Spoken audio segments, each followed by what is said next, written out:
Congratulations, Honorable Balam. Olwaleero palamenti etandise na kulayiza baminisita abalayizibwa nga si babaka ba palamenti bayite ba ex officials nabo okukuba ebirayiro ebikubibwa ababaka ba palamenti. I, Sanjay Tana, swear in the name of the Almighty God that I will give faithful service to this Parliament. Dr. Samuel Mayanja, swear in the name of the Almighty God that I will give faithful service to this Parliament and support and uphold the Constitution of the Republic of Uganda as by law established. Palamenti n'olwaleero ekubyeko ng'ababaka abamu babuliddwa n'aw'okutuula ekiwaliriza sipiika okulagira abakozi ba palamenti okufuna we bateeka obutebe. Honorable members, pursuant to Rule 9 of the Rules of Procedure of this House, in order to accommodate the numbers of this, for the time being,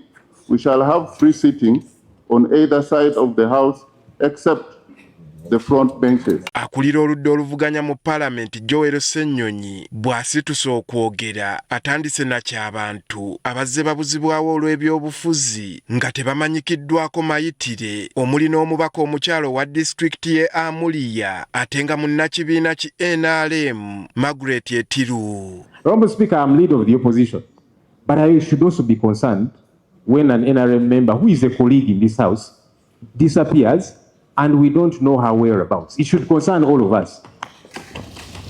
Just like it should concern colleagues on the NRM side if it happens to any of us. So that's how I am concerned. Where is this member? Can government account for a member? This is happening to a member of parliament. If she has committed any offense, Article 28(3) of our country's constitution provides very clearly somebody is innocent until they are proved guilty. Why is she not produced in court? Where is she being held? We all know that she is being detained.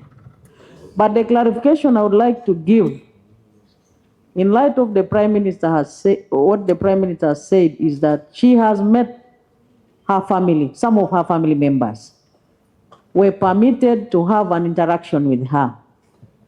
She is safe, she is healthy, and she will be joining us soon. Ono era ajjukizza Ssaabaminisita Robinah Nabbanja ku munna NUP John Bosco Kibalama gwe yagamba nti amanyi gy'ali. And right, Honorable Speaker, we were here at another time speaking about missing persons. There's a gentleman called John Bosco Kibalama.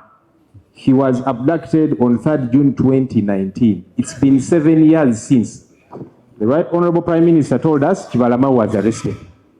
Up to now, government has not accounted for Kibalama and 17 others, and we are adding on to that list. Ssaabaminisita ku mulundi guno agumye n'ategeeza nga ye bwe yali tategeeza Kibalama owa NUP nga yali ategeeza ssentebe w'ekyalo kyabwe naye eyali yabula. But we are fortunate that Kibalama was traced. He was arrested recently in October in a place called Kakiri, and he is one of those that is claimed to have killed police officers in Chiboga, Wakiso, and other places. In 2021, while we are here, in a place called Kavule, there is our chairman called Kibalama, and that's the man I meant.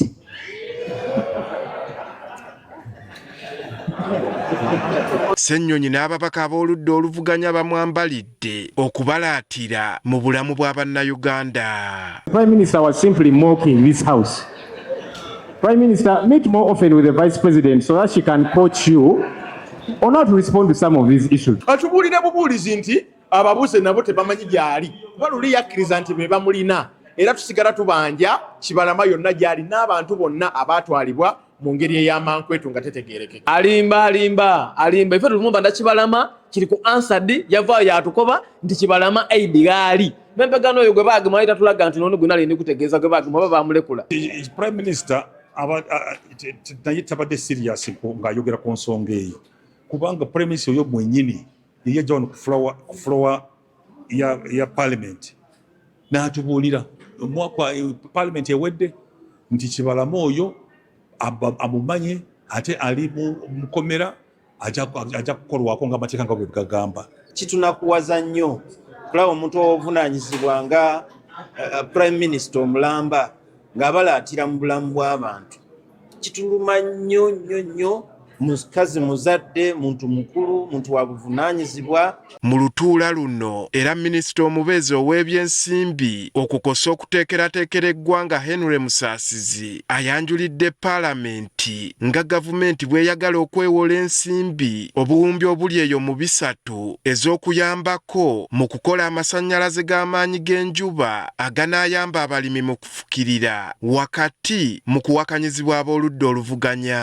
Honorable members, despite Uganda's substantial agricultural and water resource potential, irrigation development in the country remains very relative to the estimated national potential. Irrigation nungi, kirungi nnyo okugatta kwa agriculture, especially tuli mu budde nga season zikoze eki zikyuse. Naye bwe kiba kirungi sooka otulage ssente ze twakuwa ogwaggwa mu feezi yasooka zaakola mulimu ki olyoka okime feezi eza ssente ez'okumeka ez'okubiri. Andrew Kagwa, Agafeeyo, Spark TV. Of that motion, say aye. To the contrary, say nay.